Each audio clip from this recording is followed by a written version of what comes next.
There are 5 exercises that you might be doing that suck, and I'm gonna show you ways to not do them and to do exercises that do the same thing, but better. Let's go. Oh, he's flying! There you go. Whee!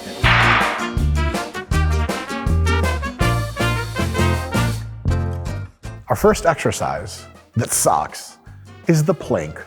Now here, this whole time I thought a plank was just a board of wood. But it turns out it's an exercise that lazy trainers and lazy people in their kitchens and living rooms made up to give themselves the illusion that they're training their abs in a productive manner. Now look, planks aren't all bad. There are worse things like hurricanes and tornadoes, when the elevator wires get cut and a bunch of people die like that, but not a whole lot more. Planks are terrible. Why are they so terrible? Because they give you the illusion that you're doing something, while you're literally doing nothing at all. Now, maybe not nothing at all, you're isometrically contracting your abs, which is cool. But the thing is what is that actually getting you? It turns out the isometric contraction, one in which you contract your abs or any other muscle but don't move, is like 1/3 of the picture maybe for muscle growth. There's this whole concentric action and eccentric action you're completely missing out on. And it could be argued from some interpretations of the scientific literature that the isometric is actually the least growth promoting of all of them. And from a functionality perspective, dynamic range and an ability to be strong in all the ways in which your abs move is awesome. But just standing there like this, I guess it's a good exercise for like preparing for a bowel movement. But you know what's a better exercise than the plank for preparing for a bowel movement? Preparing for a bowel movement. No, not in the gym, that's disgusting. That's what gym bathrooms are for. So the plank sucks because it doesn't grow a ton of muscle. It hurts a lot. Minimal equipment, I guess that's nice. But what if you want something better? We'll have just the thing for you. Anything else? I kid, we can do better than that. And that better than that is called the ab rollout.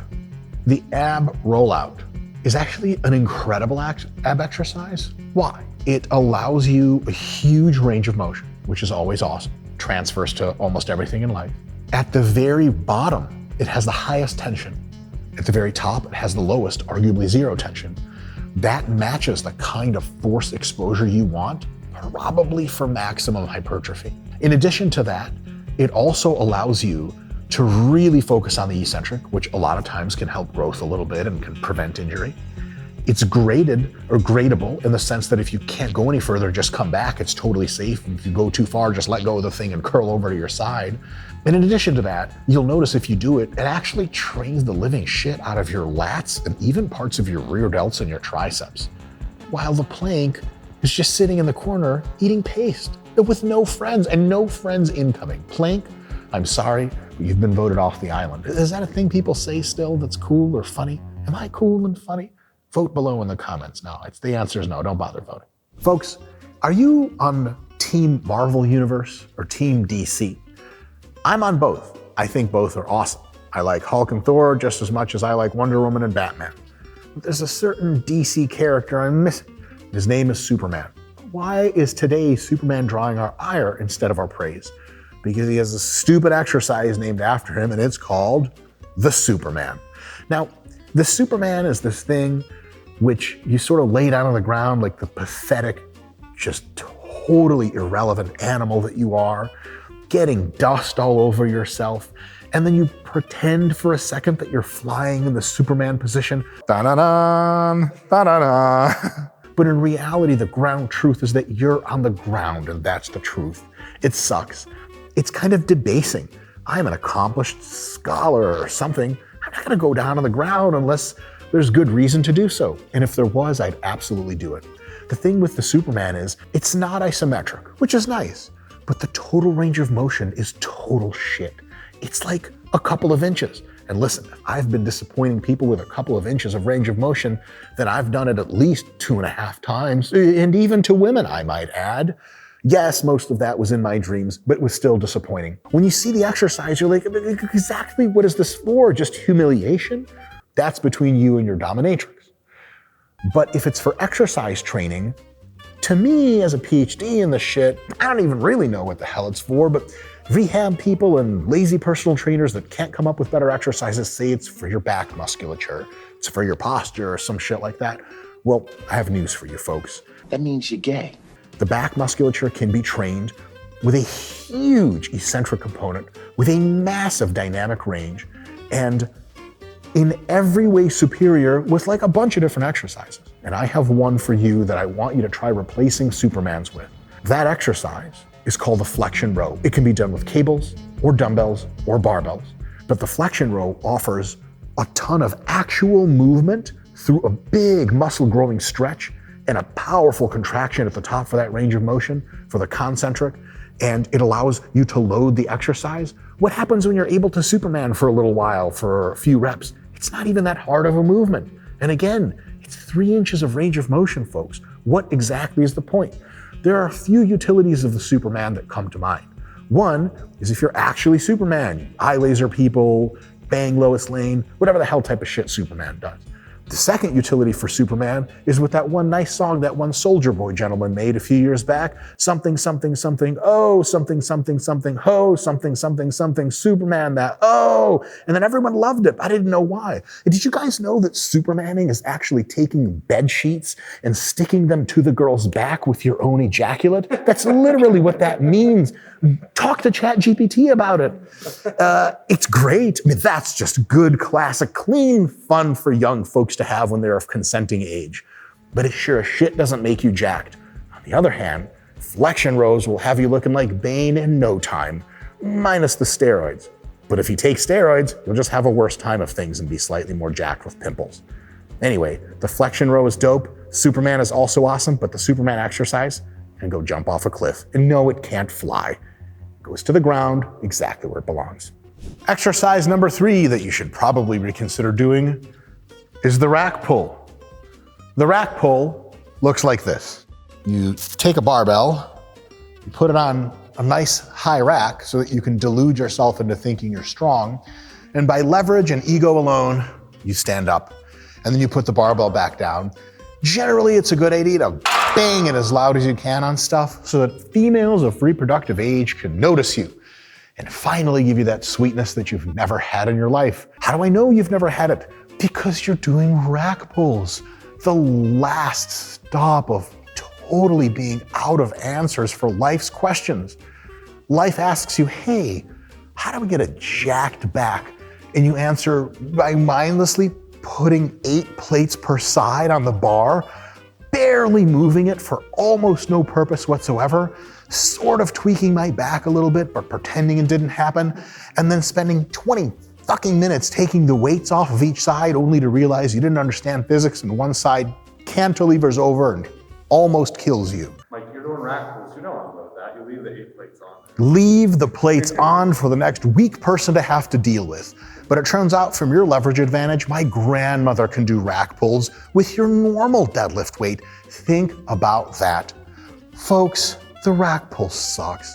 I know it's tough to hear, but typically muscles get bigger and stronger best when you train them through a big range of motion in challenging positions, and the rack pull literally obviates both of those conditions.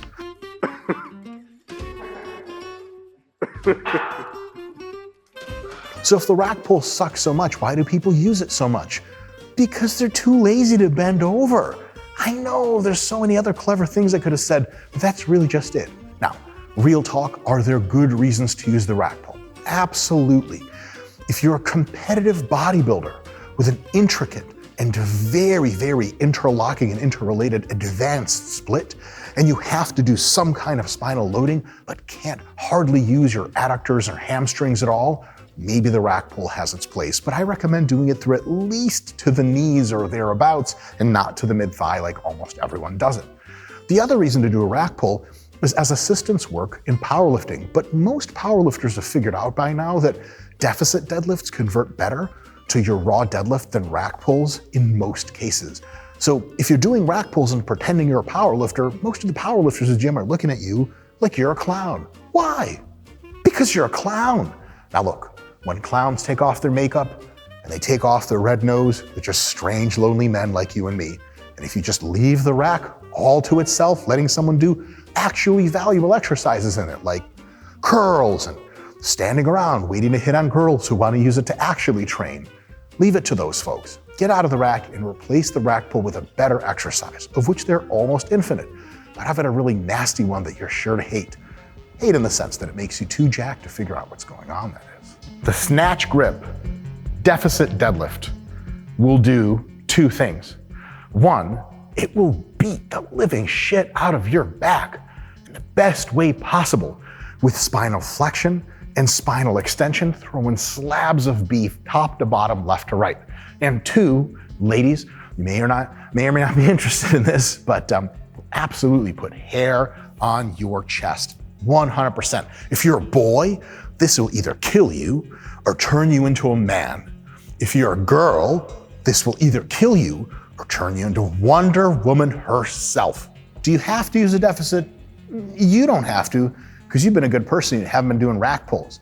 But if you've been doing rack pulls a long time, you gotta pay the lifting gods back for your degeneracy, and you've been standing at an advantage. Now you need to drop the knee, get on a deficit to pay back all that sin you've been doing, cutting yourself dumbass slack in that stupid power rack. The power rack's not stupid. You were just stupid for using it wrong. Snatch grip means really far apart. If you want to involve your legs, you're gonna move up with your legs first. But if you're a real masochist and it's not leg day, but it's back day, you're gonna start with your butt high in the air, and yes, your back will be rounded. If you start with a reasonable weight that you can do for sets of 15 reps, I know 15 sucks, fellas, but suck is what you're after if you want huge everything. Whatever hurts your muscles the most through a deep range of motion and high reps, it's probably what grows the most. You're gonna start with your butt sky high, and you're gonna use your back to unround, arch, and stand up, like so. Watch me get hurt on the first rep. Boom. Voila. And then back down. And voila. Back down, rounding to back under control, gently touching the ground and coming back up. Slow and controlled, big back, and then all the way up. Nice and deep for that last rep. Release. Release your bowels, because holy shit, this exercise will mess you up. Apologize to people at the gym, get the mop going, and after you're done, do another set. Folks, if you want to see someone dunk on stupid exercise fads with driest British humor imaginable, someone who does what I'm doing just 10 times better than me, Nausea Strength on Instagram. She's like me, but shorter, smaller, stronger, and significantly more female and Muslim at the same time. Give her a follow, she's awesome. We're gonna drop her Instagram link in the description. Our fourth, also stupid exercise that you should probably consider doing is a tricep kickback. The tricep kickback sounds like you're getting something. Usually kickbacks mean you receive something, like money. Except for tricep kickbacks, you get usually just kind of sore elbows and disappointment. Why? Aha, biomechanics to the rescue. It turns out that when you put a muscle under a lot of stress in its most lengthened position, it grows a ton. But if you put the muscle under a lot of stress in its most shortened position, it doesn't grow as much. And it gets worse, because in the tricep kickback, the most shortened position is the one that's also the most difficult. And thus, you get essentially zero force at the lengthened position, maximum force at the shortened, and all of a sudden, it's just kind of backward city to what a good exercise should actually be. Tricep kickbacks have been done for as long as time has been recorded. There are cave paintings of cavemen slaughtering a wildebeest for food, and right next to it, one of the cavemen that could never really hunt on his own is doing, yeah, you guessed it, tricep stupid kickbacks. The trend continued all the way through the 80s, and even though Scott the Video Guy is a real huge fan of the 80s female look with the bandana and the 80s makeup and the tights, the tricep kickbacks, ladies, they ain't doing nothing for you. I don't really mean nothing. They do some stuff, they grow some things, but you know what works better? Every other tricep exercise. And the dumbbell skull crusher is at the top of my list. Why? Because if you already have a bench for the tricep kickback, and you have dumbbells for the tricep kickback, you have every single tool you need to just do a better exercise. The dumbbell skull crusher allows you to impart the hardest, most intense forces at that bottom stretch. And at the very top, it's the easiest. Thus, the force curve is completely flipped over from tricep kickbacks from totally ass backwards wrong to rainbows and bunny rabbits just spring out of your elbows when you're doing skull crushers. If you do skull crushers, you're gonna do really well in life, and your parents are gonna be like, man, my boy's made something of himself. And if you do tricep kickbacks, you'll be packing your car at age 35 because mom and dad are kicking you out. The last thing you'll see of them is the two of them holding each other on the porch, nodding no as you depart. No waves even, and that's what you get. Our final exercise for today that you should really, really reconsider doing if you're doing it at all, and if you've posted about it on Instagram, you still got time to delete the post. This lift is the 1 arm at a time dumbbell press. Here's how this works. If you have one of the dumbbells fully extended while pressing with the other arm, you're just pissing away a lot of fatigue on something that causes essentially almost no adaptation with that straightened arm. And your other arm is getting plenty of growth and strength and all that good stuff. Then when you lock out the arm you were using and start doing reps on the arm that you were just holding out at full length, it's fatigue now. You can do less now. You will grow less and get less strong because you beat the shit out of that arm, stabilizing for no goddamn good reason. If you choose to hold the dumbbell at the bottom position, then you also fatigue that arm, probably to a similar extent. Yes, it does give you balance, but the real question is, why the hell are you doing 1 arm at a time? Almost nobody has an answer to this. Are there sport-specific cases? Maybe. You're not an athlete, motherfucker. High school football ended 8 years ago, and all of your hopes and dreams alongside with it. Please take this well from me. I was never good enough to play high school football. I wasn't even good enough to get to watch the games. I just hung out in the parking lot and hope I could pick up some half-eaten hot dogs in the stadium afterwards. But I'm not here doing 1 arm dumbbell, whatever the hell, thinking the combine's coming up like you. There's no combine, sir. This is you in a gym with a red nose, a giant clown wig, and the whole rest of the shit. So what should you do instead of the 1 arm, 1 at a time, dumbbell, full extend, full locked out press? I got a real weird suggestion for you that might hit different. A regular dumbbell press with both arms. It turns out that instead of fatiguing 1 arm and then fatiguing the other while the other trains, you can just train them both at the same time. It solves 2 problems. 1, the training the other arm problem, and 2, the balance problem. That's just it, folks. I got nothing more clever to say than that. But wait, I can do better. If you really, really insist on training 1 arm at a time for some goddamn reason I can't seem to understand because I'm just not that smart, there are machines designed explicitly for this. Almost every kind of chest press machine at the gym, almost every single hammer strength machine that you've ever seen, which are ubiquitous, they're all over the place, can let you prop in, put lots of weight on both sides, hold into one side just for bracing. You're not holding the weight, you're just bracing, and then use the 1 arm. Your balance problem is solved, and now instead of having to balance on that bench with 1 dumbbell on the other, you just put all of your force into the arm you're training. When you're done training that, you just flip over. It's like the 1 arm dumbbell row, except in a way that makes sense. Folks, give it some thought, give these things a try. For the love of God, don't be that person at the gym. And if you are, I don't know, at least I hope you had a really good last season of high school football is what I'm trying to say. Folks, there are no stupid exercises, but some exercises are smarter than others.